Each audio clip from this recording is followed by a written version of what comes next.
Hello mga idol, please like, share and subscribe for more novel stories to uploads. Muling pagkabuhay, JC Entertainment. Maraming salamat sa lahat mga idol na sumusubaybay sa ating channel.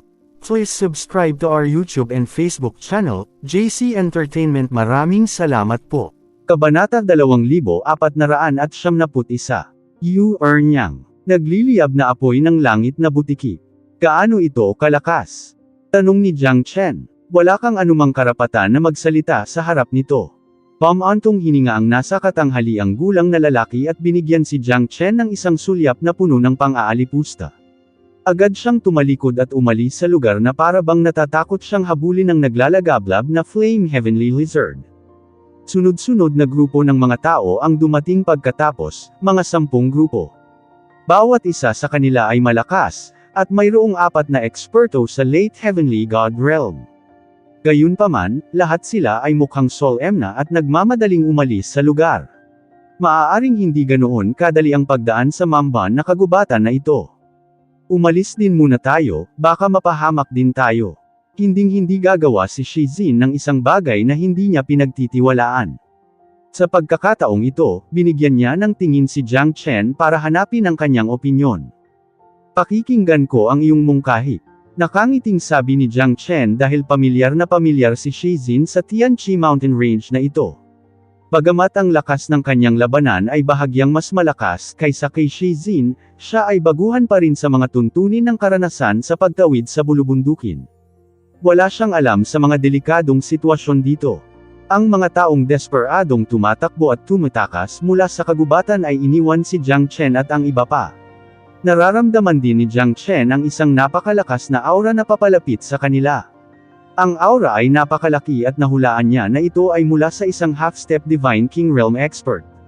Ang gayong nakakatakot na hayop na lumilitaw sa harap ng mga tao ay magiging sakuna, tulad ng isang napakalaking pag-iral na may kontrol sa buhay at kamatayan ng isang tao. Hindi nagtagal pagkatapos umalis sina Jiang Chen at Shizin, nakita nila ang mga taong umalis kanina. Lahat sila ay nag-u-turn at mukhang labis na nag-aalala. May humahabol na mga kalaban sa harap ngunit mabangis din ang mga tigre sa likod. Malapit nang matapos ang buhay ko dito. Puntong hininga na sabi ng isang maputi ang buhok at puno ng kawalan ng pag-asa ang mga mata.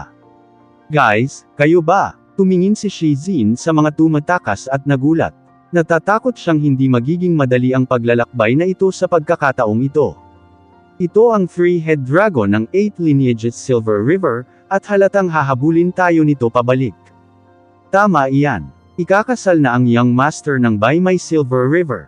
Ang buong Tianqi Mountain Range ay kumukulo at tayo ang magiging biktima. Oo, tayo ang magiging pagkain nila ng walang pag-aalinlangan. Sabi ng ilan habang mahigpit na nagngangalit ang mga ngipin. Sa kasalukuyan, ang sitwasyon ay lubhang kritikal at puno ng panganib. Ang kanilang kaligtasan ay nahulog sa isang mahirap na kalagayan. Nakaramdam si Jiang Chen ng panginginig sa kanyang puso. Sino itong Baimay Silver River Master? Paano siya nakakatakot na kontrolin ang buong Tianqi Mountain Range? Ayon sa kanyang kasikatan, tiyak na hindi siya isang ordinaryong tao, ngunit hindi alam ni Jiang Chen kung siya ay isang tao o isang hayop. Ang naglalagablab na Flame Heavenly Lizard ng Misty Forest ay nasa harap natin ngayon at ang 3-head dragon na isa sa 4 na dakilang tagapag-alaga ng Baimay Silver River ay nasa likod natin. Sa tingin ko, wala nang paraan para makatakas tayo ngayon. Sabi ni Shizin sa nakakatakot na tono. Wala pang nakatagpo ng ganitong sitwasyon dati. Ito rin ang unang pagkakataon na nakatagpo nila ito kahit na dumaan sa Tianqi Mountain Range ng mahigit 10 beses. Hindi ba tayo maaaring tumakas patungo sa silangan o kanluran? Sumimangot si Jiang Chen at nagtanong. Mukhang newbie ka. How dare you talk like this kung wala ka man lang kaalaman tungkol sa Tianqi Mountain Range? Hehe, nakakatuwa. Nang aasar ang ilang tao. Ang lahat ay walang katulad na kaba sa sandaling ito ngunit wala sa kanila ang tumakas patungo sa silangan o kanluran. Puntong hininga. Ang silangang bahagi ay isang lugar na pinanggalingan na may daang libong malalaking burol. Mayroong maraming Heavenly God Realm at Divine King Realm na hayop doon. Ito ang pinakamaliit na populated na lugar sa buong Tianqi Mountain Range. Kapag nakapasok ka sa silangan, nangangahulugan ito ng kamatayan. Sa kanluran, ito ay konektado sa Misty Forest na isa ring lugar na puno ng lason. Mayroong hindi mabilang na mga makamandag na insekto at makamandag na nilalang sa loob. Ito rin ay lugar ng pinanggalingan kung saan walang nakapasok noon. Gayunpaman, ang sinumang maglakad patungo sa silangan o kanluran ay hindi makakalabas ng buhay. Laging ganyan mula umpisa hanggang ngayon. Ako ay isang matandang lalaki na diretsyong magsalita. Gayunpaman, ang asin na aking natikman ay higit pa sa kanin na iyong kinain. Hehe. Sabi ng maputi ang buhok habang nakangiti. Pinigyan niya si Jiang Chen ng isang sulyap na puno ng pagmamalaki. Sa kanilang lahat, si Jiang Chen ay isang baguhan lamang. Ibig sabihin dead end na tayo ngayon. Ang dami natin dito, wala ba tayong chance na lumaban? Sabi ni Jiang Chen na may mahinang ngiti. Pagkakataon na lumaban. Hahaha. Hanga ako sa iyong katapangan. Ngunit dapat kong sabihin na ikaw ay masyadong walang muwang. Mayroon lang kaming 4 na eksperto sa late heavenly god realm at ang natitira ay pawang early at mid-heavenly gods. Mayroon lang tayong halos 30 tao na lalaban sa late heavenly god at maging sa half-step divine king realm monsters. Ito ay walang pagkakaiba sa panliligaw sa sarili nating kamatayan. Isang maikling buhok na eskrimador ang ngumisi at sinabi, "Talaga bang naghihintay tayo dito para sa kamatayan?" Ngumuso si Jiang Chen. Kung ikukumpara sa iba na mukhang seryoso at balisa, nakita ni Shizin na lubos na hinahangaan ang pagiging mahinahon ni Jiang Chen. Sinusuportahan ko talaga ang sinabi ng batang kapatid. Sa tingin ko, mas mabuting subukan at ipaglaban ang ating buhay kaysa maghintay sa kamatayan. Hehe, paano kung narito ang tagapag-alaga ng 8 lineages Silver River? Masyado akong kinakabahan ngayon. Ang isang magandang babae na may mapang-akit na katawan ay bahagyang hinawakan ang baba ni Jiang Chen habang ang kanyang mukha ay may mapaglarong ngiti. Ang kanyang hubog na katawan ay hindi maikakailang makaakit ng daan-daan at libu-libong lalaki. Lalo na ang malalalim niyang mata na parang bulaklak ng paraiso na puno ng misteryo. Si Jiang Chen ay mukhang kalmado. Kahit na ang babaeng ito ay talagang maganda, hindi siya maihahambing sa kanyang mga asawang sina Wu Ningzhou at Yan Chenyo. Gayunpaman, ang isang normal na lalaki ay hindi magagawang labanan ang kanyang mapanlokong ugali. Kung siya ay isang ordinaryong tao, siya ay sumamba din sa ilalim ng kanyang damit. Yu Ernyang, bata pa siya at mangmang. Sana mapatawad mo siya, hehe. Tumingin si Shizin sa ginang at nakangiting sinabi. Mukha siyang natatakot na kainin si Jiang Chen ng buhay niya dahil wala sa mga lalaking target ni Yu Ernyang ang makakawala sa kamay niya. Kekeke, parang kakainin ko ang mga tao. Tinakpan ni Yu Ernyang ang kanyang bibig at ngumiti. Seryoso ang itsura ng lahat pero siya lang ang nakangiti. Gayunpaman, hindi siya nang ahas na maging walang ingat. Sa isang iglap, ginamit ni Jiang Chen ang isang kamay para yakapin ang slim bewang ni Yu Ernyang habang ang isa pang kamay ay kinurot ng malakas ang kanyang puwitan. Ang mukha ni Yu Ernyang ay puno ng galit ngunit ang kanyang mga mata ay mukhang maganda pa rin. Tumingin siya kay Jiang Chen at napagtanto na mukhang napakapayapa at kalmado pa rin si Jiang Chen. Hindi naman siya apektado sa kanya. Yu Ernyang, tama ba? Ang ganda ng body figure mo. Si Jiang Chen ay pumulupot sa kanyang mga labi at siya ay kumilos bilang isang hukom na hinuhusgahan ang kanyang katawan. Bastos. Naging malungkot ang mukha ni Shi Zinying matapos makita ang mapaglarong interaksyon nina Jiang Chen at Yu Ernyang. Hindi niya maiwasang makaramdam ng galit sa mga ito.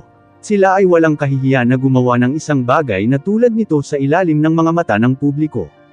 Shi Zinying reared her teeth hard, but Yu Ernyang is really more flirtatious than her and his body shape looked more perfect compared to her. Sa pagtingin sa kanyang sariling inferior body figure, siya ay lubos na nagalit. Ang pag-uugali ni Jiang Chen ay nagulat din kay Shi Zin. Mukha talagang ignorante ang ginawa niya habang naglakas loob siyang sakta ng sinumang makasalubong niya. Sa Huyu Boundary, medyo sikat si Yu Ernyang at mayroong hindi bababa sa 8,000 lalaki na nagkaroon ng komplikadong relasyon sa kanya. Kaya ganun. Kiki, mukhang marami kang alam. Hindi ako natalo kahit kanino in terms of insight. Si Yu Ernyang ay mukhang natigilan ngunit naiirita din. Pinigyan niya si Jiang Chen ng isang sulyap sa paraang pasaway. Pagkatapos ay umalis siya sa mga kamay ni Jiang Chen nang walang kahirap-hirap habang ang kanyang mga mata ay may diwa ng layuning pumatay. Gayunpaman, sa sandaling ito, ang lahat ay naalarma. Ang tunay na panganib ay darating sa kanila. Ang naglalagablab na apoy na Heavenly Lizard. Isa itong naglalagablab na Flame Heavenly Lizard na higit sa 3.3 metro ang taas. Napakaraming tao ang natakot nito nang gumapang ito palabas mula sa Misty Swamp noong nakaraan. Tama iyan. Mayroon tayong higit sa 100 tao dito ngunit kalahati sa atin ay mamamatay sa ilalim ng naglalagablab na apoy ng Heavenly Lizard na ito. Gusto talaga ng langit na dito ako mamatay. Dito na ba talaga ako mamamatay? Hindi ko tatanggapin, I am unreigned. Hindi pa nga ako nakakapag-asawa. Ako lang ang nag-iisang anak sa henerasyon ko. Kasunod ng bulalas ng mga tao sa eksena, ang naglalagablab na apoy ng Heavenly Lizard ay lumitaw 1,000 metro ang layo mula sa kanila. Isa itong naglalakad na higanting butiki at kaya nitong itulak ang mahigit 10 matataas na puno ng palma sa isang iglap. Nakakatakot ang kahangahangang paraan nito. Bawat yapak nito ay tila yumanig sa buong bundok at lupa. Itinaas ni Jiang Chen ang kanyang ulo at tumingin sa naglalagablab na apoy na Heavenly Lizard. Ito ay talagang mapang-api. Kahit na ito ay nasa tuktok lamang ng Heavenly God Realm, ito ay may talento at ang lakas nito ay maaaring umabot sa half-step Divine King Realm. Ungol, uungol. Ang pagkatalo nitong dagandong ay umalingaw-ngaw sa tainga ni Jiang Chen at ng iba pa. 30 tao ang maingat na naghihintay. Ang naglalagablab na apoy ang dagandong ng Heavenly Lizard ay nagpang-inig sa mga tao sa takot. Master Shi, ano ang dapat nating gawin? Anong gagawin? Nag-aalalang sabi ni Liu Xingjun, at ang kanyang nakakatakot na kutis ng mukha ay tila siya ay isang inosenteng baliw. Si Liu Xinjian ay nakatingin sa mga may mas mataas na cultivation realm na puno ng takot at kakilakilabot. Hindi pa siya handa para sa sitwasyong ito. Naisip niya na ang paglalakbay na ito ay magiging isang kawili-wiling paglalakbay at hindi niya kailangang mag-alala sa pamamagitan ng pagsunod kay Shi Xin. Talagang napakatalino niya at naisip na kaya niyang gampanan ang tungkuling protektahan ang ginang at maging bayani ni Shi Zinying. Gayunpaman, lampas sa kanyang inaasahan na makakatagpo siya ng panganib na tulad nito hindi nagtagal pagkatapos magsimula ang paglalakbay. Ang panganib ay ganap na nagdurog sa panloob na depensa ni Li Xingjun. Sa pagtingin sa napakalaking blazing flame Heavenly Lizard, ang kanyang mga binti ay naging paralisado at hindi makagalaw. Tumahimik ka. Sino ang tatanungin ko kung ako ang tatanungin mo? Sa palagay mo ba ay isang paglalakbay sa bakasyon ang paglalakbay na ito? Ito ang Tianqi Mountain Range na puno ng panganib. Kailangang ipagsapalaran ng isa ang pagkawalan ng kanilang buhay anumang oras. Mula noong araw na pumasok ka sa Tianqi Mountain Range, sinabi ko sa iyo na makakasama mo si kamatayan sa loob ng 3 taon. Walang makakatiyak kung mabubuhay ka o mamamatay sa loob ng 3 taon na ito. Kahit ako ay hindi magagarantiya ng iyong kaligtasan, naiintindihan mo ba? Sigaw ni Shi Xin sa malalim na boses. Parang isang malakas na suntok kay Liu Xingjun. Bilang karagdagan, pagkatapos makinig sa napakaraming kwento at mga taong pinatay sa ilalim ng naglalagablab na Flame Heavenly Lizard, ang takot ay kumalat sa kanyang puso. Si Liu Xingyun ay labis na natakot. Tumawa si Jiang Chen. Nararapat lamang na tumira ang isang lalaking tulad nito sa loob ng bahay ng kanilang sariling sekta o pamilya dahil masyado silang vulnerable kapag nahaharap sa tunay na panganib. Tinatrato siya ni Jiang Chen na parang isang bata na naglalaro ng tantrum. Si Jiang Chen ay hindi kailanman natatakot sa kamatayan, iyon ang paraan kung paano siya makakalabas na buhay mula sa kamatayan sa bawat pagkakataon. Natatakot ako. Ayokong mamatay. Si Liu Xingzhen ay natakot. Sa sandaling ito, siya ay ganap na pinigilan ng matinding panggigipit mula sa halimaw. Si Shi Zinying ay puno ng pagdududa nang tingnan ang pangit na mukha ni Liu Xingjun. Sa kabilang banda, ang mga mata ni Jiang Chen ay napuno ng ningning kahit na palagi siyang nananatiling low profile. Bagamat medyo madumi si Jiang Chen, mas mataas pa rin siya kaysa kay Liu Xingjun. Lahat ng tao dito ay ayaw mamatay. Gayunpaman, kapag nahaharap sa kamatayan, mayroon ka lamang isang pagpipilian na lupigin ang kamatayan. Mayroon kang ibang pagpipilian, at iyon ay ang tanggapin ang kamatayan. Mapayapang sabi ni Jiang Chen. Nagsalita siya na parang matanda. Gayunpaman, si Liu Xingjun sa ngayon ay walang narinig na anuman dahil gusto lang niyang umalis sa lupaing ito ng panganib sa lalong madaling panahon. Mukhang napaka-confident mo, kuya. Hindi ka ba nakakaramdam ng takot? Tumayo si Yu Ernyang sa tabi ni Jiang Chen at sinabing may mahinang ngiti. Natakot din siya tulad ng lahat ng nasa eksena dahil wala pang nakatagpo ng ganitong sitwasyon noon. Gayunpaman, ano ang punto ng pagiging matakot? Maaari bang dumating ang langit at iligtas sila mula sa krisis na ito?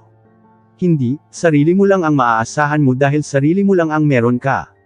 Ang mga tao ay maaaring magpakita ng walang limitasyong potensyal kapag sila ay nasa kawalan ng pag-asa. Natatakot ako. Natatakot ako na hindi ako makakita ng babaeng kasing ganda ni Yu Ernyang. Nakangiting sabi ni Jiang Chen. Nakakainis. Ito ang unang pagkakataon na tinawag ako ng mga tao bilang isang babae. Pinigyan ni Yu Ernyang si Jiang Chen ng isang mapang-akit na tingin. Ang isang babae ay isang babae. Kahit malandi siya, babae pa rin siya. Gayunpaman, hindi ka pakakawalan ng Blazing Flame Heavenly Lizard dahil ikaw ay isang babae. Nang muling iangat ni Jiang Chen ang kanyang ulo, nakita niyang napakalapit na sa kanila ng naglalagablab na Flame Heavenly Lizard. Mga hamak na tao, anong lakas ng loob ninyong pumasok sa aking teritoryo at guluhin ang aking kapayapaan? Lahat kayo ay nararapat sa kamatayan. Ang malalim na boses ng Blazing Flame Heavenly Lizard ay umalangaw-ngaw sa kawalan. Haha, matandang butiki, gusto ko din tong mga ta. Paano kung ipakita mo sa akin ang ilang mukha? May kasalan ang young master namin. Kung maibibigay ko sa kanya ang mga taong ito bilang mga delicacy, tiyak na gagantimpalaan ako. Sa oras na iyon, ibabahagi ko sa iyo ang ilan sa aking mga gantimpala, ano sa palagay mo?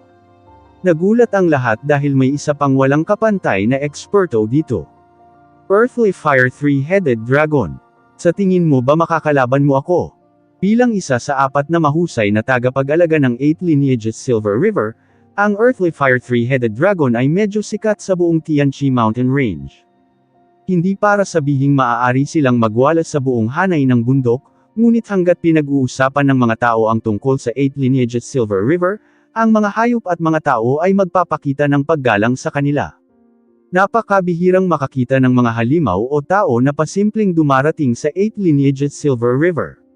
Ang Earthly Fire Three-Headed Dragon ay maaaring ituring na isa sa mga master-level expert sa Tianqi Mountain Range, ngunit marami pa ring tao ang sumubok na makipagkumpetensya sa kanya. Gayunpaman, kakaunti lamang ang mga tao na mangangahas na sakta ng 8 lineages Silver River. Gusto mo manglimunin ang mga taong ito upang linangin ang iyong sarili o gusto mo silang itaboy? Sa palagay ko alam mo ang pinakamahusay. Ang mga taong ito ay hindi pa nakakasakit sa iyo dati, at sinusubukan mo lamang na maghanap ng dahilan para sa iyong sarili.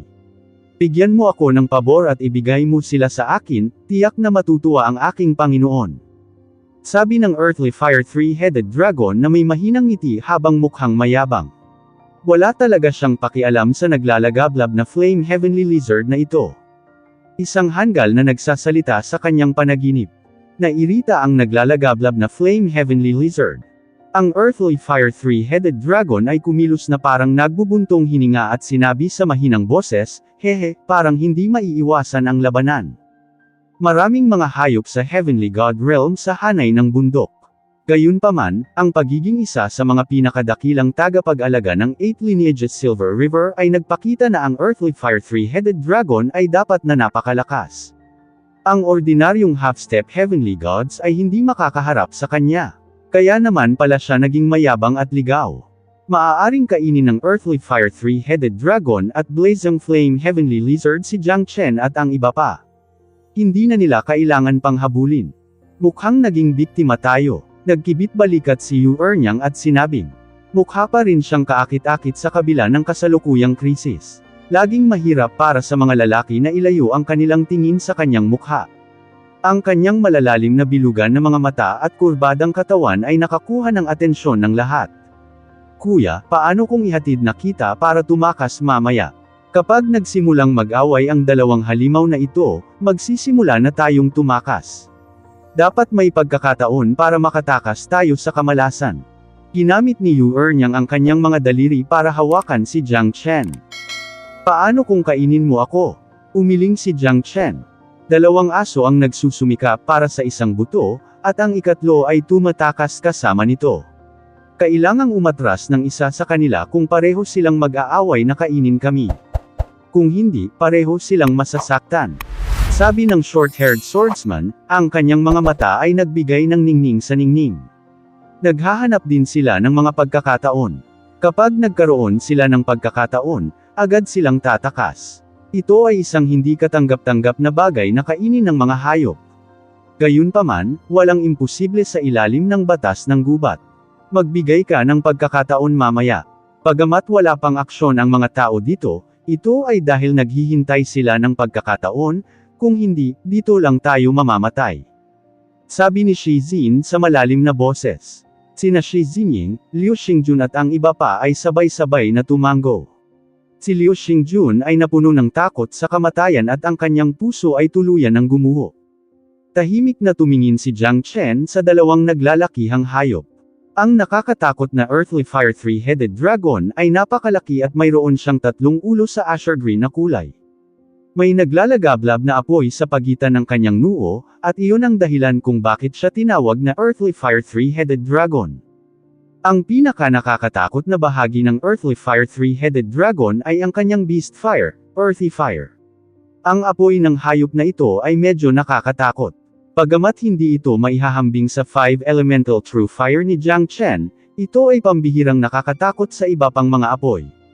Kasunod ng pagsulong ng kanyang lakas, ang Earthy Fire Three-Headed Dragon's Earthy Fire ay magiging mas nakakatakot. Sa tingin mo ba matatakot ako sa'yo? Gusto ko talagang makita kung gaano kaganda ang 8 Lineages Silver River. Ang naglalagablab na Flame Heavenly Lizard ay humakbang pasulong at binasag ang kawalan. Nayanig ang nakapalibot na kabundukan sa kanyang pagmamalabas na hakbang. Ang Earthly Fire Three-Headed Dragon ay umungol at kumilos din gamit ang 3 ulo. Tumawid siya sa mga puno at bato sa paligid at nakipagbuno kaagad sa blazing Flame Heavenly Lizard. Natigilan ang lahat sa matinding banggaan. Ito ay isang labanan ng pangangatawan at ito rin ang pinakakakilakilabot na labanan.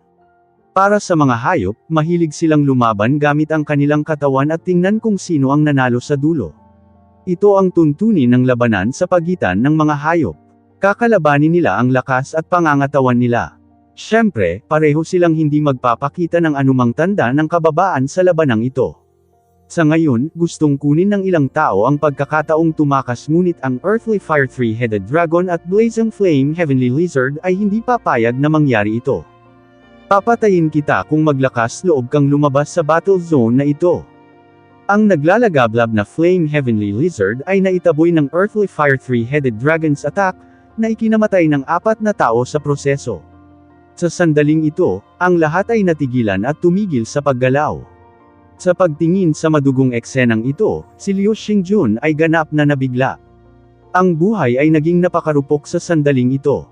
Halos mapasigaw siya habang kinakaharap ang napakalaking pressure. Nahihirapan pa siyang huminga ngayon. Walang nang ahas na gumawa ng anumang aksyon matapos gumawa ng matinding strike ang Earthly Fire Three-Headed Dragon. Isang late Heavenly God at 3 Mid-Heavenly God ang pinatay niya sa 1 segundo lang. Walang nang ahas na maniwala dito. Sino ngayon ang maglalakas loob na tumakas?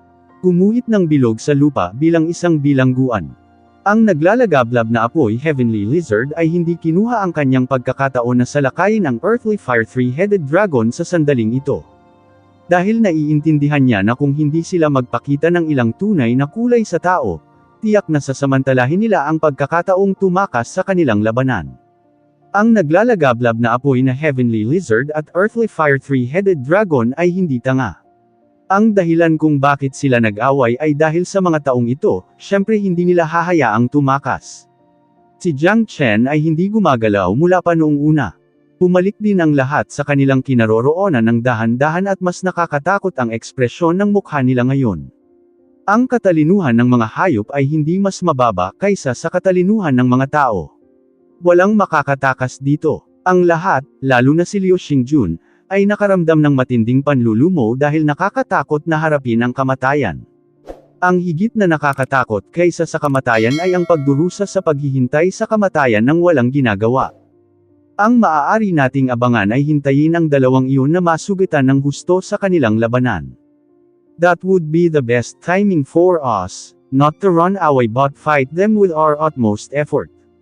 Imposibleng tumakas at makakatulong lang tayo na palakasin ang kanilang espiritu kung tatakas tayo. Ang kanilang kapangyarihan ay lubos na kakilakilabot at walang kapantay. Hindi madaling magpatayan ang bawat isa sa kanila. Kaya bago sila kumilos sa laban, manatiling kalmado tayo at huwag gumawa ng anumang aksyon. Kung makakaligtas ka ay depende sa iyong pasensya. Sabi ni Jiang Chen sa mahinang boses. Bawat isa ay may kanya-kanyang kapalaran pagdating sa kanilang buhay.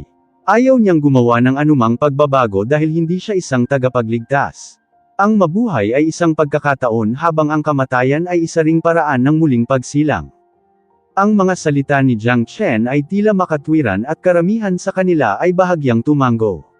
Ang kanilang mood na dati ay nalulumbay at puno ng kawalan ng pag-asa, ngayon ay medyo gumanda sa ngayon. Totoong tiyak na matatalo sila ng mga halimaw kung sasalakay sila ngayon. Pero iba ang magiging resulta kung sasali sila matapos na pareho silang nasugatan ng gusto sa labanan. Tama ka, Jiang Chen.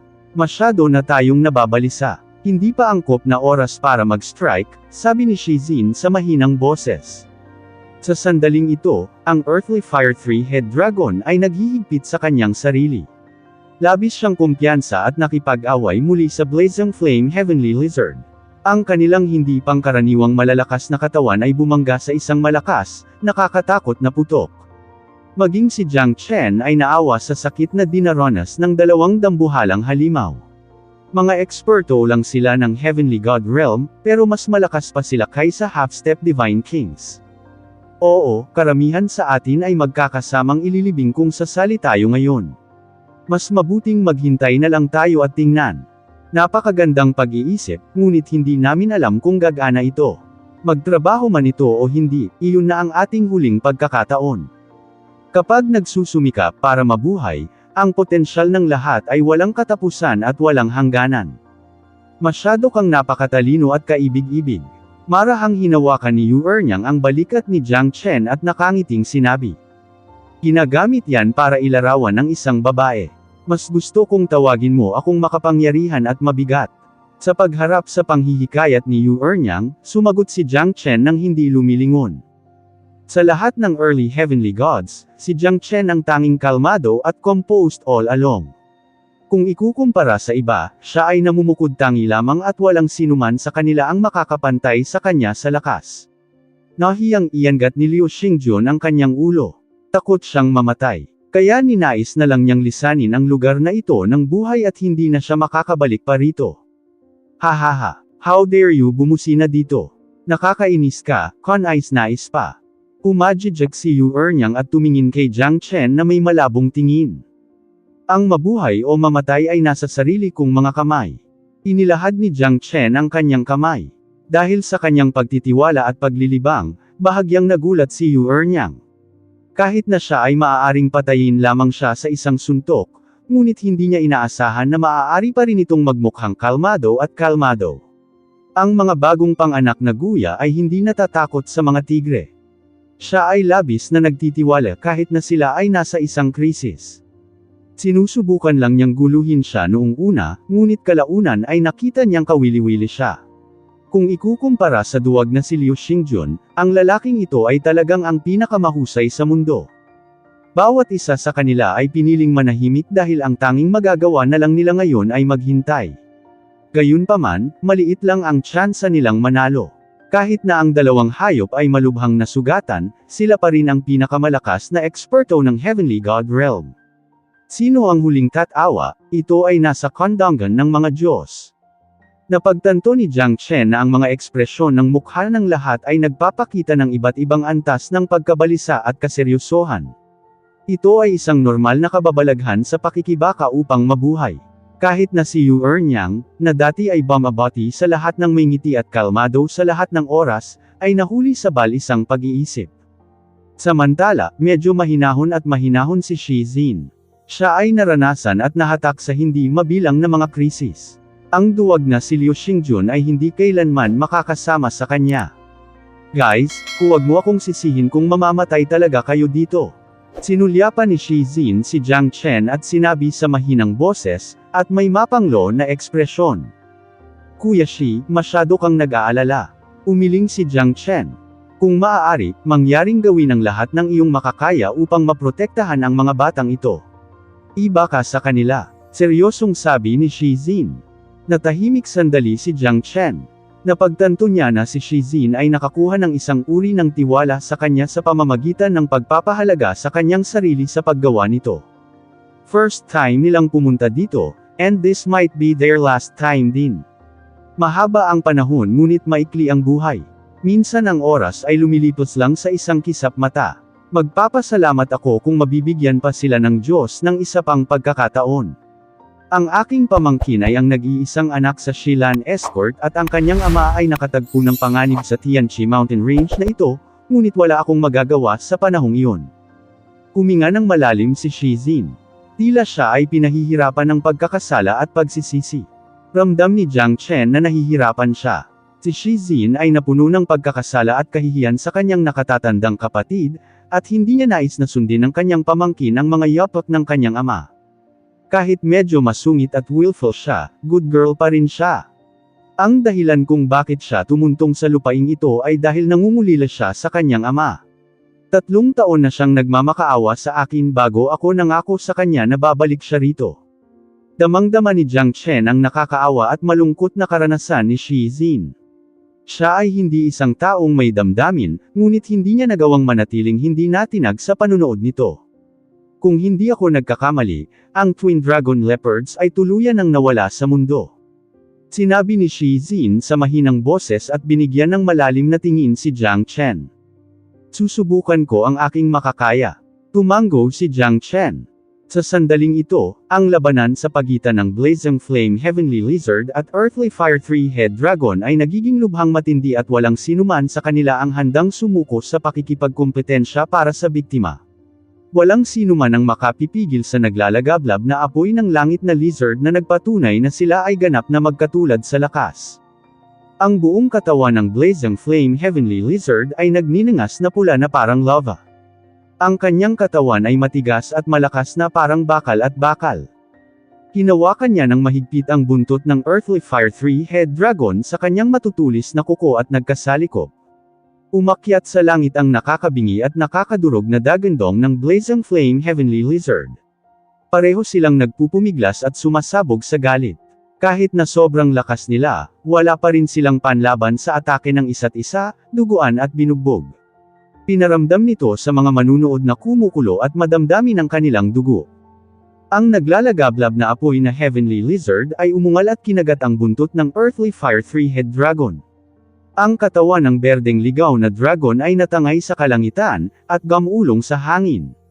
Isang napakalaking suntok ang tumama sa naglalagablab na Flame Heavenly Lizard. Ang butiki ay bumulwak ng isang subo ng dugo, ang malalaking mata nito ay kumikinang sa isang nakakasilaw na maliwanag na liwanag. Damn old butiki, ang kulit mo. Yan ang buntot ko. Ang Earthly Fire Three-Head Dragon ay halatang nag-aapoy sa galit habang kinagat ng lizard ang kanyang buntot na ilang metro. Ang iyong buntot ay walang lasa. Hahaha. Malakas na binasag ng Heavenly Lizard ang isa sa mga ulo ng Three-Head Dragon gamit ang kanyang malalaking kuko. Ang 3 ulo ng dragon ay sabay-sabay na gumalaw, at pumutok sa katawan ng naglalagablab na Flame Heavenly Lizard. Nabasag ang kaliskis ng butiki. Ang tanging depensa kung saan ipinagmamalaki ng Heavenly Lizard ay napunit at nahati. Pareho silang magkatugma sa lakas at ang laban ay nagiging matindi at napakalaki. Matandang butiki, ipapaunawa ko sa iyo kung gaano kakatanga para masaktan ang mga taga-8 lineage at Silver River. 800 giant python, magpakita ka. Kasunod ng pag-ungol ng Earthly Fire Three-Head Dragon, 800 Earthly Fire Giant Python na nasa Early Heavenly God Realm ay tumawid sa lahat ng direksyon. Sa sandaling ito, nagbago ang kulay ng mukha ni Shizin at ng iba pa, nanginginig ang kanilang buong katawan. Sa pamamagitan ng panunood sa mga kakilakilabot na Earthly Fire Giant Python na tumatawid sa gubat, lumubog ang kanilang puso sa ilalim.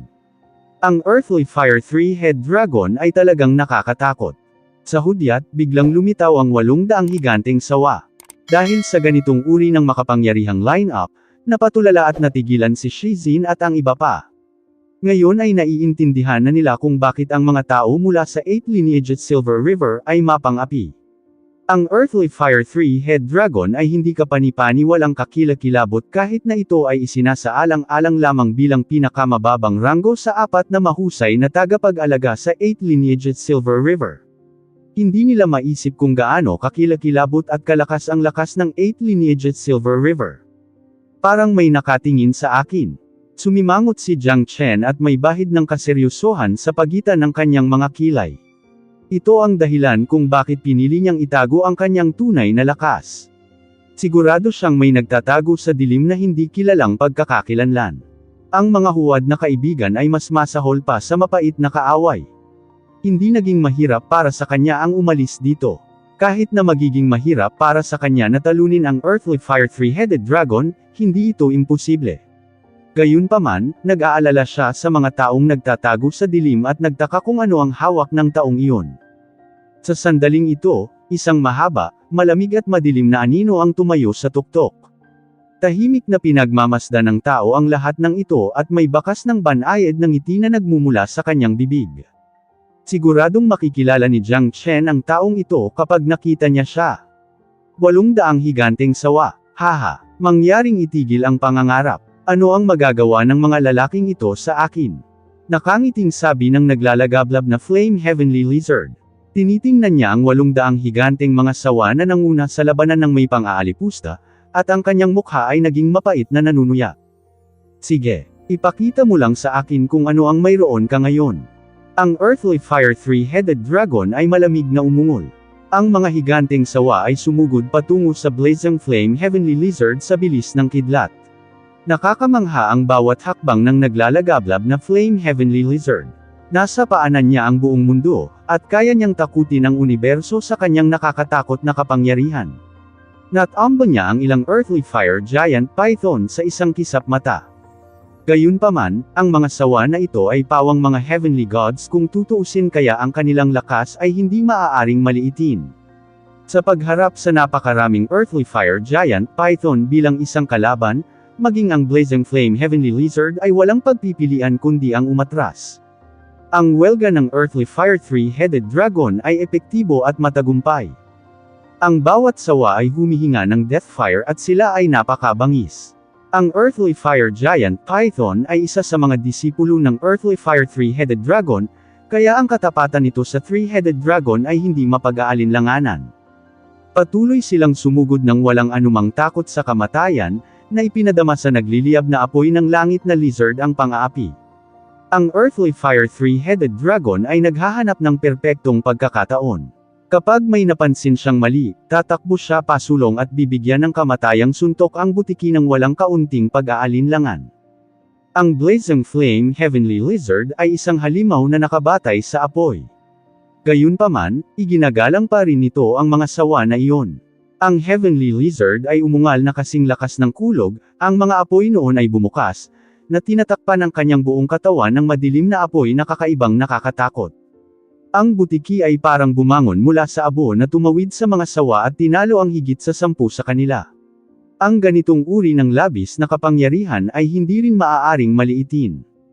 Ang Earthly Fire 3-Headed Dragon na nanunood ng labanan sa tabi nila ay halos hindi na makayanan.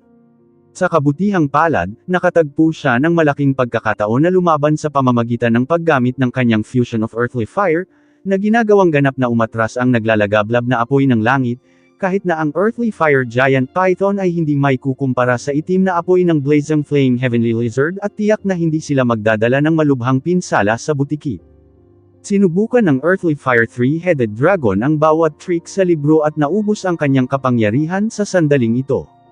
Ang naglalagablab na Flame Heavenly Lizard ay hindi napigilan ang mga pag-atake ng buong lakas, gayunpaman, dumanas pa rin siya ng matinding pang-aapi na dulot ng mga Earthly Fire Giant Python na iyon.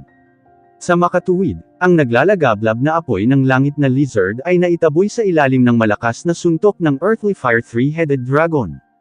Ang Earthly Deathfire ay nag-transform sa isang bola ng liwanag at nabasag sa kalangitan. Ang asul-purplish na apoy ay lubusang sumabog sa sandaling ito. Ang Earthly Fire Three-Headed Dragon ay nanunuya, ang kanyang tatlong ulo ay nagpapakita ng kanyang mapagmataas na prestihiyo. Ang kanyang halos 1,100 talampakan ang taas ng katawan, 333 metro, pagkatapos ay nasalikop kasama ang naglalagablab na apoy ng langit na lizard, habang ang isa pang daang Earthly Fire Giant Python ay sumunod sa pag-atake upang hindi bigyan ng lizard ng anumang espasyo sa paghinga. Nagpatuloy ang Heavenly Lizard ngunit kalaunan ay napagod siya, kaya wala siyang pagpipilian kundi ang umatras. Tila napagtanto ng Earthly Fire Three-Headed Dragon na dapat ay mabilis niyang nasugpo ang naglalagablab na apoy ng langit na lizard na ito. O kung hindi, ang lizard ay susubukan na gumawa ng isang turnaround. Gayunpaman, hindi niya bibigyan ng pagkakataon ng lizard dahil kaya niya itong itaboy pabalik gamit ang sarili niyang lakas. Kasama ang 800 Giant Python, imposibleng matalo sila. Hindi siya dapat maging karapat-dapat sa pangalan bilang isa sa 4 na pinakadakilang tagapag-alaga ng 8 lineage at Silver River kung nangyari iyon. Pumunta ka sa impyerno, naglalagablab na apoy ng langit na butiki. Ipapakita ko sa iyo ang aking Earthly Fire Antenna. Ang 3 ulo na dragon ay umungal sa galit. 6 na sinag ng asol na liwanag ang biglang bumagsak sa kalangitan, na nagpa-atres sa blazing flame Heavenly Lizard.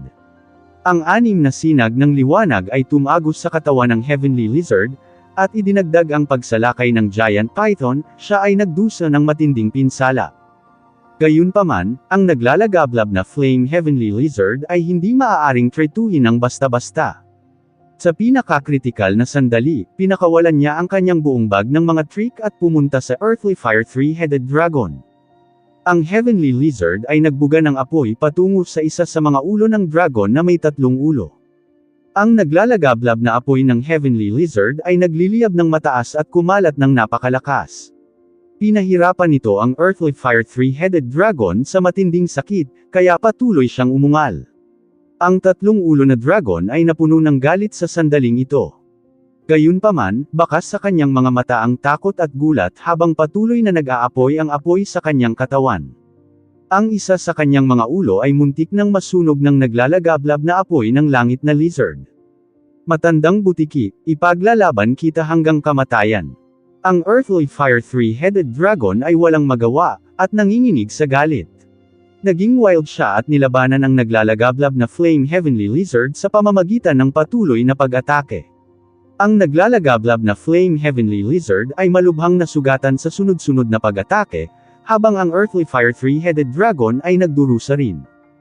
Haha, naghihirap ka ba? Iyon ang apoy ng puso ko at magiging kapalaran mo ang mamatay ngayon. Umagalpak ng tawa ang naglalagablab na Flame Heavenly Lizard sa kabila ng kanyang matinding sugat. Bagamat ang dragon na may 3 ulo ay napuno ng galit, wala siyang pagpipilian kundi ang sumang-ayon sa sinabi ng Heavenly Lizard. Kung ang isa sa kanyang mga ulo ay nahiwalay, ang apoy ng puso ay tiyak na tatakbo at susunugan ang 2 pang ulo. Mas malaking pinsala ang ay dudulot nito sa kanya kung talagang nangyari iyon.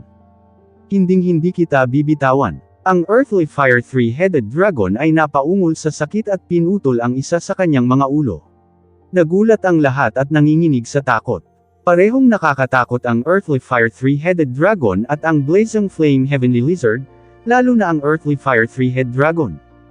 Sa sandaling putulin niya ang isa sa kanyang ulo, lahat ay nagpipigil ng hininga.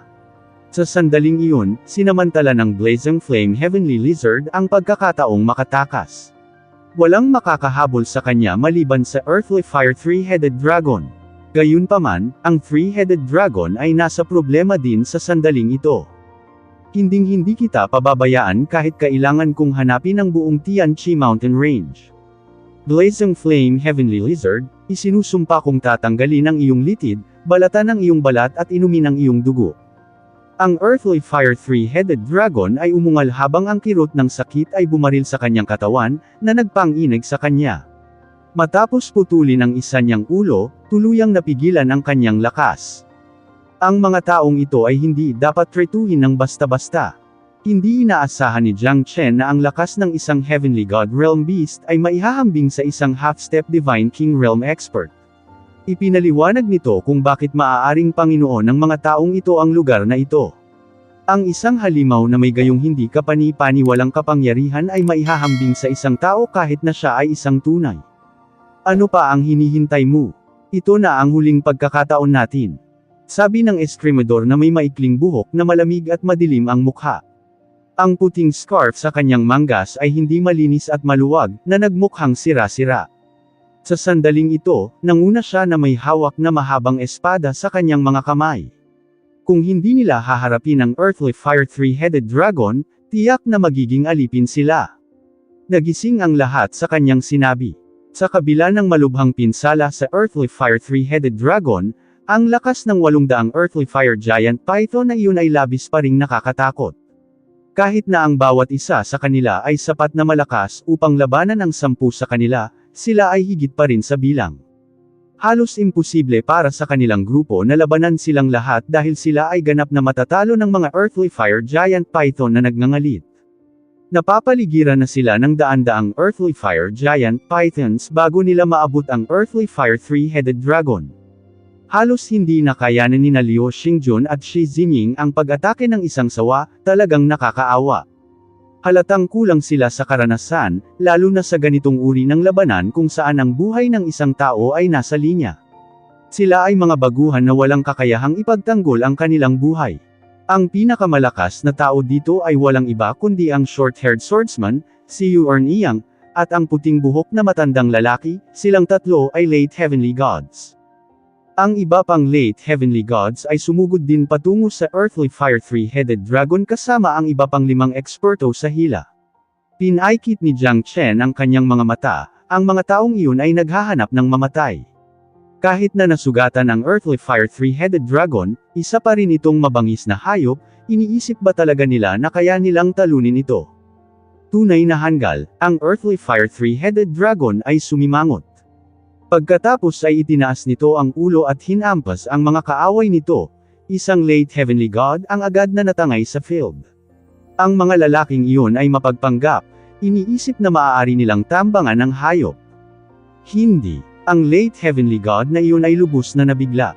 Agad siyang nadurog ng Earthly Fire Three-Headed Dragon at ang iba pang 5 eksperto ay nilamon. Ang Three-Headed Dragon ay hindi masyadong nakakatakot sa kanyang pakikipaglaban sa naglalagablab na Flame Heavenly Lizard. Hindi nila masukat ang lakas ng halimaw kanina, ngunit ngayon ay alam na nila sa wakas kung gaano ito kalakas. Ang Late Heavenly God Realm ay hindi maihahambing laban dito. Hindi ba masyadong nakakatakot ang Earthly Fire Three-Headed Dragon na ito? Shi-Ti, dito na ba tayo mamamatay? Panipip. Isa lamang itong nasugatan na Earthly Fire Three-Headed Dragon at ilang daang Earthly Fire Giant Python, ngunit sapat na ito para patayin tayong lahat. Labis silang mapait, dahil pinipilit sila ng kayag ng mga higanteng Python, daan-daang Earthly Fire Giant Python. Mayroon lamang silang halos 30 sa kanila, bawat isa sa kanila ay gumamit na ng anumang mayroon sila para protektahan ang kanilang sarili mula sa mga sawa, maging ang eskrimador at si Yuan Iyang na pinakamalakas sa kanilang lahat ay makakalaban lamang ng 12 sa kanila. Si Shi Zin ay walang takot din habang nilalabanan niya ang mga pag-atake ng 12 ng Earthly Fire Giant Python. Ngunit parang walang katapusan habang patuloy na lumalapit sa kanila ang kawan ng mga sawa, na naglalagay ng matinding pressure sa kanila. Nawalan sila ng pag-asa, kung magpapatuloy ito, wala ni isa sa kanila ang makakaligtas sa labanang ito. Si Jiang Chen ay lumaban ng 10 ng mag-isa, halatang pinapansin siya, dahil isa lamang siyang maagang langit na Diyos. Si Jiang Chen ay binibigyang pansin si Shi Zinying dahil hiniling ni Shi Zin sa kanya na gawin ito, upang protektahan ang walang muwang na batang babae na ito. Hindi lahat ay nagkaroon ng lakas ng loob na ituloy ang lugar na ito, dahil ang Changqi Mountain Range ay isang hindi mapagpatawad na lugar. Kailangang asahan na ang buhay ng isang tao ay mawawala pagkatapos makapasok sa lugar. Si Liu Xingjun na patuloy na nasugatan ay ang pinakamagandang halimbawa nito. Si Yuan Iyang at ang eskrimador ay naging lubhang mabangis sa harap ng paparating na kayag ng mga sawa, ngunit kahit sila ay hindi makalaban sa lahat ng Earthly Fire Giant Python na ito. Mamamatay tayo dito kung magpapatuloy ito. Napangisi si Yuan Iyang habang tumutulo ang mabangong pawis mula sa kanyang kaakit-akit na mukha. Mayroon ka bang mas magandang ideya? Sabi ng eskrimador. Gayunpaman, alam nilang lahat na ang Earthly Fire Three-Headed Dragon ay madaling makasagasa sa kanila, paanong hindi nila malalaman. Lalo na si Yuan Iyang. Biglang sumulyap si Yuan Iyang kay Jiang Chen, hindi alam kung bakit. Ang lakas ni Jiang Chen ay medyo nakakabigla. Isang maagang makalangit na Diyos na may kakayahang harapin ang 10 hayop ng mag-isa. Talagang hindi tulad ng mga kahangahangang iyon na pinalaki sa isang ligtas na kapaligiran na mayroon lamang ang kanilang paglilinang ngunit walang dapat suportahan. Upang maging ganito kalmado habang nakaharap ang isang pulutong ng mga kaaway, si Jiang Chen ay talagang mukhang isang veterano. Isang kawili-wiling lalaki, pulong ni Yuan Iyang. Hahaha, Yuan Iyang, buhay na buhay dito, paano ako maiiwan? Ang isipin na iiwan mo ako para lang hanapin ang Scarlet Cloud Ancient Vine Heart, hindi maganda iyon. Isang malakas na tawa ang maririnig sa kalangitan, at isang batang nakasuot ng asul na bata ang dumating sa pinangyarihan na may talim sa ibaba ng kanyang mga paa, na nagbuga ng matalim na chi. Halatang nasa peak Heavenly God realm siya. Isang mabigat na karakter. Nanghina ang pupil ni Jiang Chen at bahagyang nagbago ang kanyang ekspresyon. Ang Scarlet Cloud Ancient Vine Heart, hindi ba iyon ang sangkap na hinahanap niya? Ito ang pangunahing sangkap para sa Heaven Sism Fortune Peel. Ang puso ni Jiang Chen ay napuno ng pagkabigla, hindi kailanman sa kanyang pinakamaligaw na imahinasyon na makakakuha siya ng impormasyon tungkol sa Scarlet Cloud Ancient Vine Heart dito. Tsaka alam pa nitong si Yuan Iyang na ito. Sapat na ang Saturday, Lan Xiaosheng, sumigaw kung wala kang planong tumulong. Malamig na sabi ni Yuan Iyang. Hindi niya kinukuha ang alinman sa mga ito kahit na ang kanyang sitwasyon ay hindi maganda dahil hindi niya mailagay ang sarili na yumuko patungo sa kabataang nakasuot ng asul na damit. Huwag kang magalit, Yuan Iyang, hindi ba nandito ako para iligtas ka? Tingnan ko kung sino ang naglakas loob na hawakan ka. Kahit na ang 4 na dakilang tagapagtanggol ng 8 lineages Silver River ay hindi magagawa. Ngumiti si Lan Xiaosheng kay Yuan Iyang, mukhang napakaalipin sa kanya. Gayunpaman, ang mga mata ni Lan Xiaosheng ay naging malamig na parang yelo habang nakatingin siya sa buong field, ang talam sa ilalim ng kanyang mga paa ay naglalabas ng nangingibabaw na chi. Naramdaman ni Jiang Chen na ang lalaking ito ay hindi madaling kalaban. Posibleng makipaglaban siya sa Earthly Fire Three-Headed Dragon. Lan Xiaosheng, kung iisipin na siya iyon, mukhang naligtas na tayo. Nabalitaan ng mga chismis na si Lan Xiaosheng ay napakalakas, at siya ay umiibig kay Yuan Iyang. Gayunpaman, pinili ng huli na huwag siyang tanggapin anuman ang mangyari. Mukhang totoo ang chismis. Lan Xiaosheng laban sa Earthly Fire Three-Headed Dragon. Ito ay magiging medyo isang palabas. Hindi tayo pinabayaan ng langit. Haha. Nagliwanag ang mga kislap ng pag-asa sa gitna ng mga lalaki. Bahagyang nabigla din si Shi Xin, alam niyang nandito si Lan Xiaosheng para kay Yuan Iyang, at si Lan Xiaosheng ay isa rin sa mga nangungunang figure sa bundok ng Changqi na nahulog sa kanya, hindi kailanman sumuko pagkatapos ng 100 taon. Lan Xiaosheng ng Black Crag Stronghold. May balak ka bang makialam? Ang Earthly Fire Three-Head Dragon ay damilat ang mga mata nito at tumingin kay Lan Xiaosheng. Ang isang ito ay hindi nakakatakot ngunit ang kanyang kapatid na umalili sa kanya ay lubhang nakakatakot. Sa tingin mo ba ako ay lilingon kapag ang aking babae ay nasaktan? Sabi ni Lan Xiaosheng. Hindi ako ang iyong babae. Malamig na sabi ni Yuan Iyang.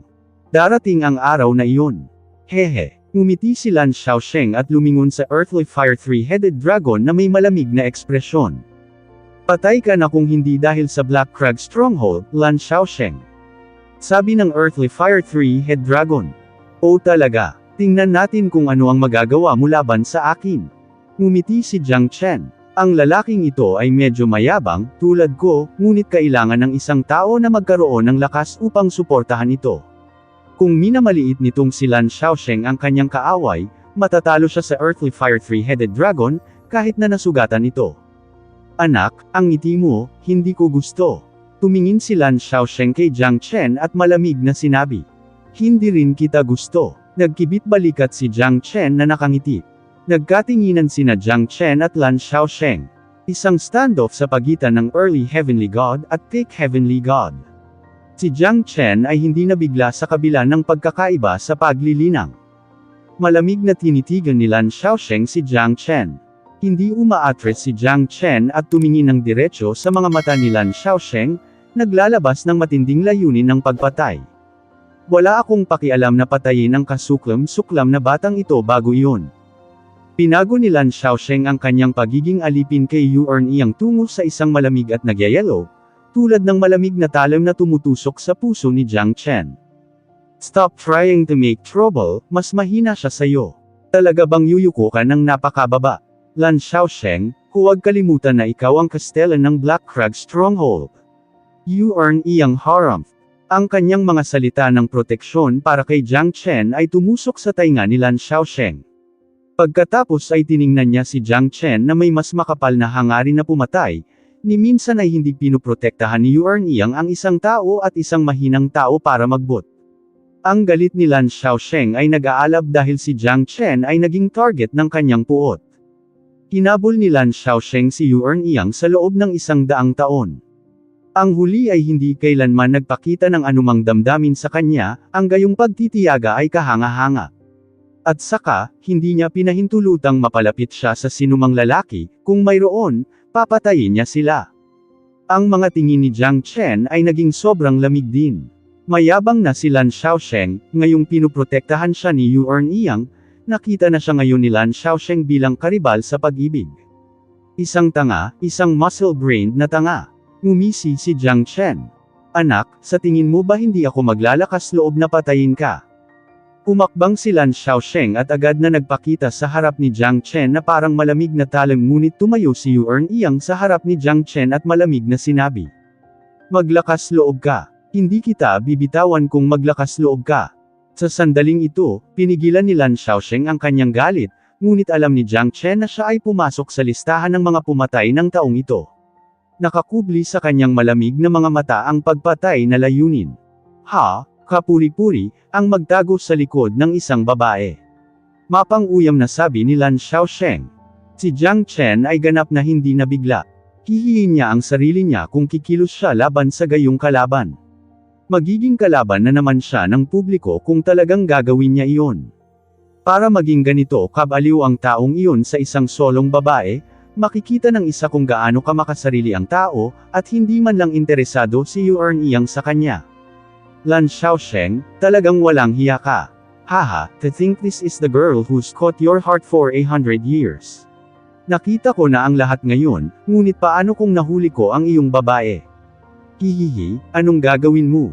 Sabi ng Earthly Fire Three-Headed Dragon. Pagkatapos ay nagbago ito sa isang nasa katanghaliang gulang na lalaki na may mahabang puting buhok, nagtataglay ng maapoy na kilay, nakasuot ng berdeng sandata sa labanan na nakatikip sa kanyang buong katawan, naglalabas siya ng nangingibabaw na chi sa kanyang higanteng figure. Kahit na nasugatan siya ng blazing flame heavenly lizard kanina, ang kanyang aura ay hindi hamina, nagtataglay ng higit sa sapat na lakas upang harapin si Lan Xiaosheng. Bilang isa sa 4 na mahusay na tagapagtanggol ng 8 Lineages Silver River, siya ay talagang isang mabigat na kalaban na dapat isaalang-alang. Kahit na ang Black Crag Stronghold ay sikat din sa Changqi Mountain Range, hindi ito masusukat sa mga pamantayan ng Earthly Fire Three-Headed Dragon. Earthly Fire Three-Headed Dragon, mukhang sinusubukan mong mamatay. Labis na nagalit si Lan Xiaosheng. Ang Earthly Fire Three-Headed Dragon ay may sinabi na hindi dapat sabihin. Naglakas loob itong magbiro tungkol sa babaeng mahal niya. Hindi nakatiis si Lan Xiaosheng. Gusto mo akong awayin? Kahit na ang kuya mo ay walang kakayahan na tumayo laban sa akin. Ang Earthly Fire Three-Headed Dragon ay inilagay ang kanyang braso sa harap at isang hugis ahas na talim ang lumitaw sa kanyang palad, ang dulo ng espada ay lubhang matalim habang ito ay tumama patungo kay Lan Xiaosheng. Galit ang lalaking ito, huwag mo siyang pansinin. Tumingin si Yuan Iyang kay Jiang Chen at sinabing, talaga, hindi siya magiging ganoon kung hindi mo ako ginawang panangga. Nakangiting sabi ni Jiang Chen. Ginamit ko sana yung iba kung kaya ko. Iyon lang. Iniisip ko kung ang nakababatang kapatid na ito ay isang taong tunay na karapat-dapat o isang tao lamang na may magandang hitsura. Hihihi. Si Yuan Iyang ay ngumiti ng magiliw, isang ngiti na maaaring ituring na isang kababalaghan ng mundo. Bantayan mo yung 6, wala na siya. Walang sino man ang magiging kaakit-akit na prinsipe na magpoprotekta sa iyo. Sinuntok at pinatay ni Jiang Chen ang isang earthly fire giant python na may nananatiling apoy sa kanyang kamao. Bahagyang nagulat si Yu Erniang dahil hindi nasaktan si Jiang Chen sa apoy na iyon. Ang lalaking ito ay mas malakas kaysa sa karaniwan mong eksperto sa Heavenly God. Malamang sa antas ng mga eksperto sa Mid-Heavenly God na iyon, gayunpaman, mahina pa rin siya kung ikukumpara sa mga pamantayan ng bundok Changqi. Wala ka ba sa akin? Nanlaki ang mga mata ni Yu Erniang nang bahagya niyang kinagat ang kanyang mga labi, saka siya nagpatuloy sa pag-ikot ng kanyang mga mata. Wala akong lakas para protektahan ka. Hahaha. Si Jiang Chen ay gumawa ng 10 hakbang pasulong ng may sigla at itinulak ang lahat ng earthly fire giant python na nakapalibot sa kanila. Ang insensitive na bata. Bahagyang natawa si Yu Erniang habang maingat niyang sinasalubong ang 20 dagdag earthly fire giant python. Pinalibutan ng 800 earthly fire giant python sina Yu Erniang at Jiang Chen sa sandaling ito. Sa pagkakataong ito, ang earthly fire giant python na iyon ay sumugod sa kanila na parang talon. Tanging si Lan Xiaosheng lamang na nasa eksena ang posibleng makatiis sa biglaang puwersa ng pagsabog ng 800 hayop na iyon. Kahit na si Yu Erniang, ang matanda o ang estremador ay hindi na nakayanan dahil patuloy na namumuo ang mga sugat sa kanilang katawan. Dagdag pa, ang mga numero sa kanilang panig ay lumiliit. Si Shizin ay lumaban ng walang pagod habang ginagampanan niya ang misyon na protektahan ang mga baguhan tulad nina Shi Zining at Liu Xingjun. Ngunit gaano man siya karanasan, hindi niya kayang tanggapin ang napakaraming earthly fire giant python na mag-isa. Si Shizin at ang estremador ay nasugatan. Bahagyang bumuti si Yu Erniang ngunit itinulak din siya sa kanto, 15 na lang sa kanila ang natira mula sa orihinal na 30 lalaki. Ang 800 halimaw na iyon ay napakahirap pang hawakan, kahit na mas madali silang harapin kumpara sa earthly fire 3-headed dragon, ngunit lahat sila ay higit pa sa sapat upang harapin ang kanilang grupo. Sa sandaling ito, si Lan Xiaosheng ay naging lubhang mabangis dahil nagawa niyang gumawa ng inisyatiba. Nagawa niyang itulak ang earthly fire 3-headed dragon pabalik ngunit hindi nakayanin ang isang mabisang suntok dahil ang earthly fire 3-headed dragon ay mas malakas sa mga tuntunin ng cultivation. Bagamat nasugatan, nagawa niyang manatili sa ibabaw ni Lan Xiaosheng. Ang talam ni Lan Xiaosheng ay mabangis ngunit walang sapat na kapangyarihan sa likod ng mga welga na iyon. Samantalang ang talam ng ahas ng earthly fire 3-headed dragon ay parang isang nakakatakot na silver snake, mabangis at tumpak. Kailangang maging maingat si Lan Xiaosheng laban sa kanyang mga welga. Gayunpaman, hindi niya ganap na naiwasan ang mga hampas ng earthly fire 3-headed dragon dahil maraming saksak ang lumitaw sa kanyang katawan. Kahit na nagawang tumayo ni Lan Xiaosheng sa gitna ng sagupaan ng mga espada, si Yu Erniang at ang iba pa ay itinulak sa isang sulok. Umiling si Jiang Chen. Mukhang kailangan na niyang kumilos. Si Shizin at ang iba pa ay nasa bingit ng kamatayan. Lalo na si Shizin pagkatapos ng ilang suntok para kay Shi Zining at Liu Xingjun. Bagamat hindi ito nakamamatay, napakabigat para sa kanya. Ang kanyang footwork at teknik ay naging mapurol dahil sa mga pinsala at hindi man lang niya nakaya ang pag-atake ng earthly fire giant python ng maayos. Maliksi ang teknik at footwork ni Yu Erniang ngunit nasunog ang kanyang damit dahil sa kaguluhan ng lumala ang kanilang sitwasyon sa pangalawa. Nanlamig ang mga mata ni Jiang Chen nang ilabas niya ang sunod-sunod na malalakas at nakamamatay na suntok. Ang bawat suntok niya ay dumapo sa earthly fire 3-headed dragon, na lumilikha ng mga butas sa katawan ng mga hayop. Si Jiang Chen ay parang isang makinang pamatay, bawat hakbang na ginawa niya ay katumbas ng pagbagsak ng isa pang earthly fire giant python. Naging malupit siya hindi katulad ng kalmadong kilos na ipinakita niya kanina. Sa sandaling ito, ang lahat ay nagulat, walang sino man ang umaasa na si Jiang Chen ay maaaring maging ganito kalakas. Nalikha ang malalakas na pagkabigla pagkatapos ng bawat suntok niya na dumapo sa mga halimaw na iyon. Matapos ang kanyang mga imahe ay makikita na lumilitaw sa paligid ng larangan ng digmaan, 80 mga sawa ang agad na napatay sa isang iglap. Ang mga walang buhay na katawan ng mga hayop na iyon ay sunod-sunod na nahulog. Malakas. Isipin na itinago ng lalaking ito ang kanyang tunay na lakas. Oo, ang isipin na ang early heavenly God fella ay mas malakas kaysa sa ating lahat. Hindi dapat husgahan ng isang tao ang isang libro sa pabalat nito. Mukhang naligtas na tayo ngayon. Ang bilis, pamamaraan at kapangyarihan ng batang iyon ay nasa tuktok nito. Sa tingin ko si Lan Xiaosheng lang ang kapareha niya sa ating lahat. Batang bayani talaga. Bawat isa sa kanila ay nasa sabik at labis na masaya. Si Jiang Chen ay tumulak pasulong at mahigit 300 earthly fire giant python ang napatay. Halos kalahati ng mga hayop na iyon ay tahimik na nakahiga. Walang buhay sa kagubatan na ito ay talagang isang tanawin upang pagmasdan. Si Liu Xingjun, Shi Ziming at ang iba pa ay tahimik na nakamasid kay Jiang Chen. Namula ang mukha ni Liu Xingjun nang maalala ang sinabi at ginawa niya, napuno siya ng halo-halong masalimuot na damdamin. Pinanood ni Shi Ziming si Jiang Chen na may pagsamba.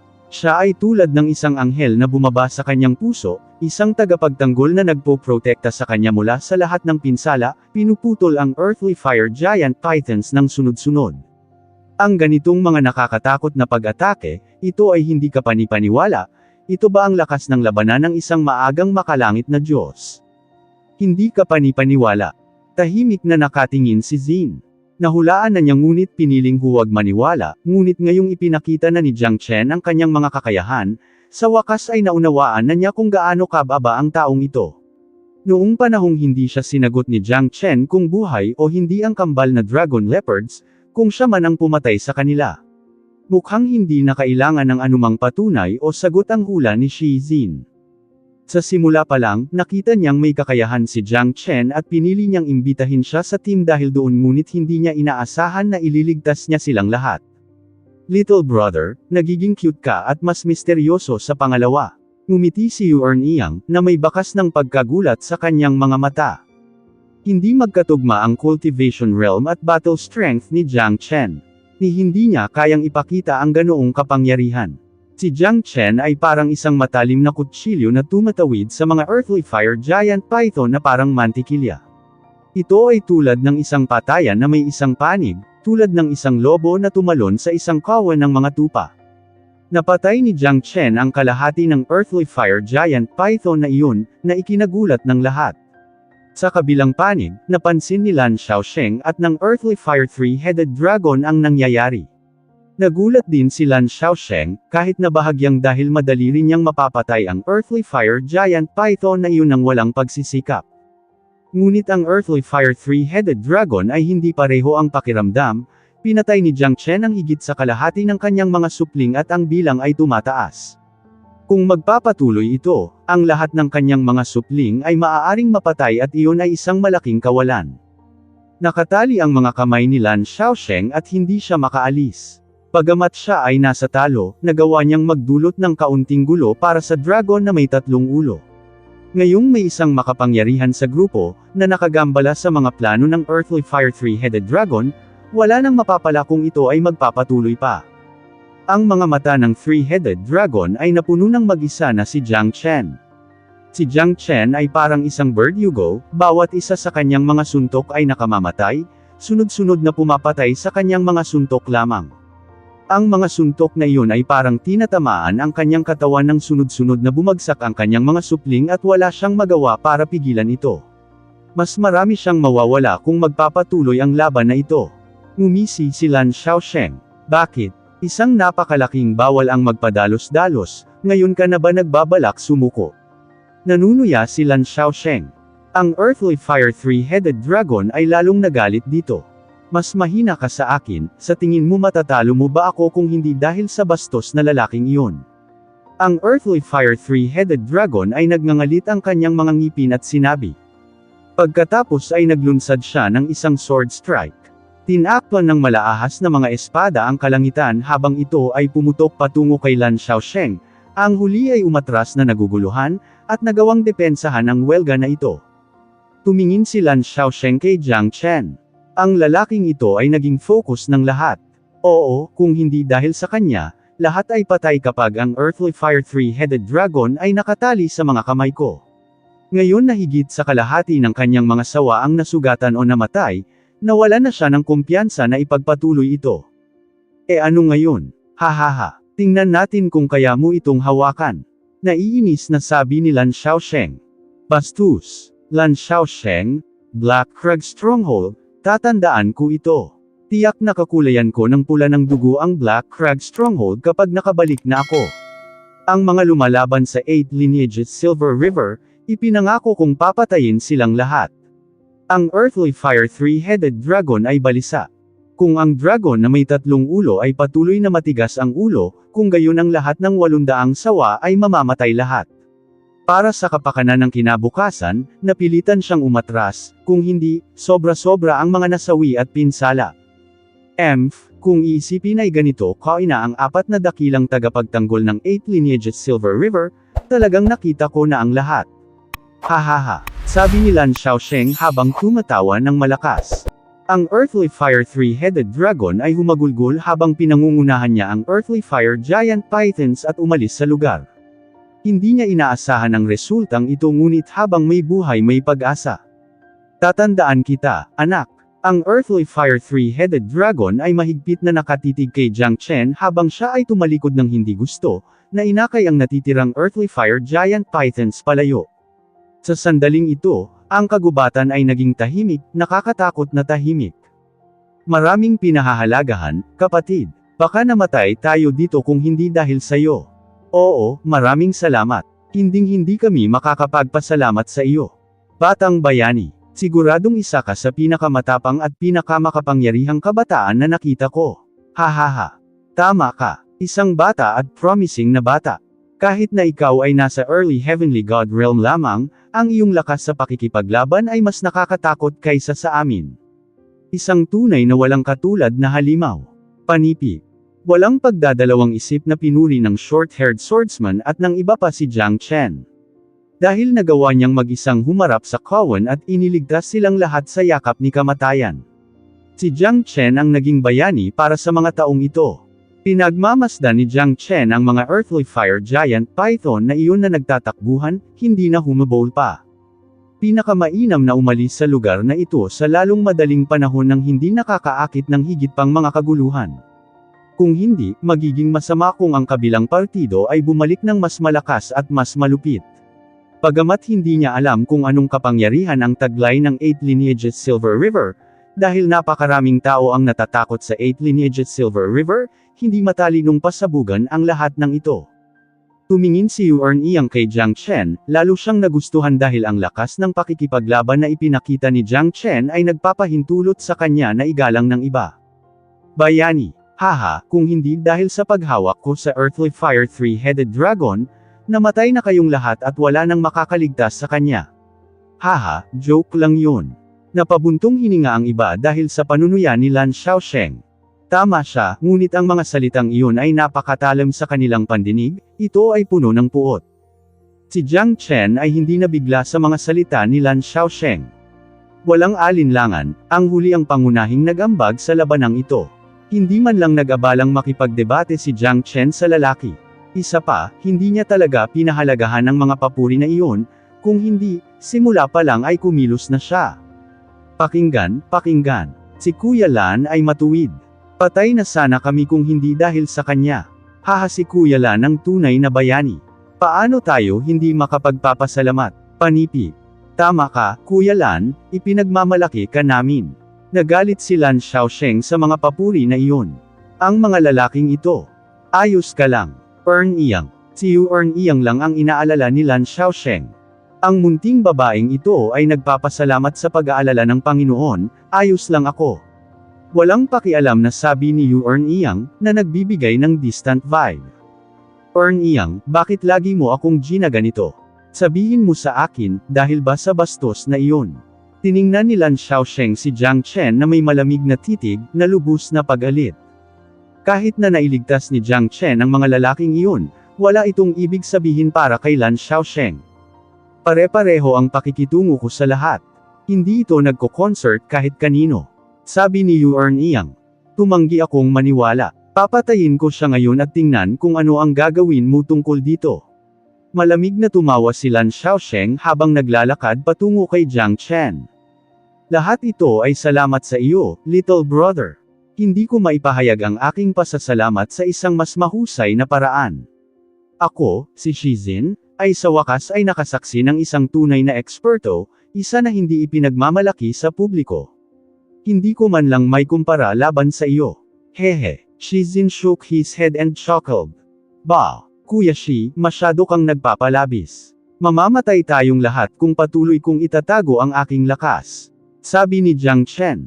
Kung hindi, napatay kami ng Earthly Fire Three-Headed Dragon nang wala ang tulong mo.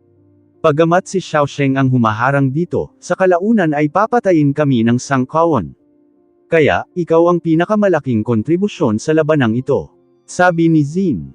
Oo, pinigilan ng lalaki ang Earthly Fire Three-Headed Dragon ngunit kung wala si Jiang Chen, lahat sila ay mamamatay din. Si Lan Xiaosheng ay may patas na bahagi ng kontribusyon ngunit si Jiang Chen ang pangunahing manlalaro, kahit sino ay makikita iyon. Ngumiti si Jiang Chen nang hindi nagsasalita. Salamat, tahimik na sabi ni Shi Zinying, at sa medyo nahihiyan na tono. Si Jiang Chen ay naging isang walang katulad na bayani sa kanyang puso. Nakangiti lang si Liu Xingjun at ang iba pa. Sa harap ng ganap na lakas, ang mga mangmang ay tatamaan lamang ng malamig at malupit na katotohanan. Ngayon, alam na ni Liu Xingjun kung paano kumilos. Little bastard, papatayin kita. Tingnan natin kung ano ang gagawin mo tungkol dyan. Si Lan Xiaosheng ay puno ng dominanteng pagpatay na layunin habang siya ay nakatayo sa harap ni Jiang Chen. Walang sino man sa kanila ang umaasa na si Xiaosheng ay magiging ganito kesengit. Sila ay mga kasama sa armas kanina, ngunit ngayon ay para na silang magkaaway. Lan Xiaosheng, huwag lumampas sa iyong mga hangganan. Wala kang sense. Sino siya at kung anong relasyon niya sa akin ay walang kinalaman sa iyo, bakit ka pa ba concerned? Gusto mo bang iwasan kita ng tuluyan? Sigaw ni Yu Erniyang. Bahagyang nag-vibrate ang mga labi ni Lan Xiaosheng habang nakatayo siya doon, ganap na natulala. Dahil ba sa batang iyon? Ano bang meron siya na wala ako? Ako ang pangatlong pinuno ng Black Crag Stronghold ng Changqi Mountain Range. Hindi ko ito matatanggap. Ang matalo laban sa isang early heavenly god boy. Ang galit ni Lan Xiaosheng ay nag-aalab. Baliw ka talaga, baliw. Hindi makatwiran. Ang mga mata ni Yu Erniyang ay puno ng pagkabigo. Lalaki pa rin ba ang tingin mo sa sarili mo? Lumabas ka kung ikaw, sa tingin mo kaya mong magtago sa likod ng isang babae forever. Duwag. Lan Xiaosheng. Malakas ka naman, pero bakit kailangan kong alalahanin? Habulin mo ang babae mo, bakit ako nag-aalala? Mamamatay ba ang mga mas mahina kaysa sa iyo? Nangangahulugan ba ito na kailangan mong mamatay sa harap ng isang taong mas malakas kaysa sa iyo? Ituloy mo siya kung talagang nagustuhan mo siya, sa tingin mo ba igagalang ka ng isang lalaki kapag hindi mo man lang makuha ang pagmamahal sa isang babae? Ayokong makagat ng aso tapos kagatin siya pabalik. Natatakot ako na baka masira ko ang sarili ko kung gagawin ko iyon, mahinahong sabi ni Jiang Chen. Mamatay sana ang taong ito kung si Jiang Chen ang dati niyang pagkatao. Gayunpaman, alam na niya kung paano tingnan ang mas malaking larawan ngayon, naging mature siya, madaling patayin ang taong ito ngunit ang mga problemang maaaring lumabas sa Changqi Mountain Range na ito ay walang katapusan. Isa pa, ayaw niyang ilantad ang tunay niyang lakas. Gayunpaman, itinuring siya ni Lan Xiaosheng bilang isang karibal mula pa noong simula. Ang mga mata ni Jiang Chen ay kalmado, tanging paghamak at pangungutya ang makikita sa kanyang mga mata. Naglakas loob ka bang turuan ako? Si Lan Xiaosheng ay naging mas malamig sa segundo habang nakatitig siya kay Jiang Chen. Hindi niya inasahan na balang araw ay ma-provoke siya ng isang maagang langit na Diyos. Nasa kanyang mga kamay na ang kanyang talam ngunit pinili ni Yu Erniyang na tumabi kay Jiang Chen. Napabuntong hininga si Jiang Chen sa loob ng kanyang puso. Babae, napakagulong nila lang, mukhang hindi ako dapat tumapak sa kanilang maling panig, lalo na ang mga magagandang babae. Ano ngayon? Lan Xiaosheng, ituring kaming mga estranghero kung maglalakas loob kang sumulong. Malamig na sabi ni Yu Erniyang sa lubos na kailanawan. Natahimik si Lan Xiaosheng, ang kanyang mga labi ay kumerba sa isang ngiti ng sarkasmo. Ako, si Lan Xiaosheng, ang kukuha ng pagkatalo ngayon. Boy, hindi nababayaran ang utang natin. Si Lan Xiaosheng ay humakbang pasulong at biglang lumingon sa likod, tinitigan si Jiang Chen. Sige, pero kailangan kong ipaalala sa iyo na para sa ikabubuti mo ang lumayo sa kanya. Kung hindi, mamamatay ka sa isang kakilakilabot na kamatayan. Umalis si Lan Xiaosheng. Ngunit ang kanyang mga salita ay umalangaw-ngaw sa mga tainga ni Jiang Chen. Ayaw niyang gumawa ng gulo ngunit ang iba ay darating na naghahanap ng gulo, sa halip. Ang Lan Xiaosheng na ito ay isa sa kanila. Kuya, mas mabuting bantayan mo ang iyong likuran sa hinaharap, lalo na kapag dumadaan ka sa Black Crag Stronghold. Si Lan Xiaosheng ay ang ikatlong pinuno ng Black Crag Stronghold, at may hawak siyang mahusay na autoridad, medyo sikat siya sa paligid ng Changqi Mountain Range. Panipi. Oo, walang naglalakas loob na saktan siya. Kahit na ang Earthly Fire Three-Headed Dragon ay hindi naging all-out laban kay Lan Xiaosheng. Ito ay isang patunay ng kanyang mga kakayahan at kapangyarihan na kanyang hawak. Dagdag pa, ang kanyang kapatid ay sinasabing isang hakbang na lang mula sa pag-abot sa kaharian ng Divine King. Si Lan Xiaosheng ay hindi ang iyong karaniwang kalaban. Mamatay na sana tayo dito kung hindi dahil kay Yu Erniang. Hindi man lang siya kumukurap kahit mamatay tayo dito. Pinapayuhan ng lahat si Jiang Chen na mag-ingat, para maiwasan si Lan Xiaosheng. Ngumiti si Jiang Chen at umiling. Ang lalaking iyon, ay hindi ang iyong karaniwang mabuteng tao. Nag-inarte lang siya dahil kay Yu Erniang at siguradong napunta ako sa masamang panig ng demonyong iyon. Malinaw na nanalo si Jiang Chen sa kanila, ngunit dahil sa mayabang at mapagmataas na si Lan Xiaosheng, pinayuhan nila si Jiang Chen na lumayo, hindi ng ahas na lumapit sa kanya. Ang mga taong tulad ni Lan Xiaosheng at sila ay may magkaibang mundo. O tama, Kuya Yu, hinahanap mo ba ang Scarlet Cloud Ancient Vine Heart? Tumingin si Jiang Chen kay Yu Erniang at nagtanong. Tumingin si Yu Erniang kay Jiang Chen, bahagyang nagulat. Alam niya na hindi sinasadyang nasabi ito ni Lan Xiaosheng ngunit hindi alam ng maraming tao ang tungkol sa Scarlet Cloud Ancient Vine Heart, ang isang kayamanan na tulad nito ay magdudulot pa ng paggalaw ng Divine Kings. Alam mo ba ang tungkol sa Scarlet Cloud Ancient Vine Heart?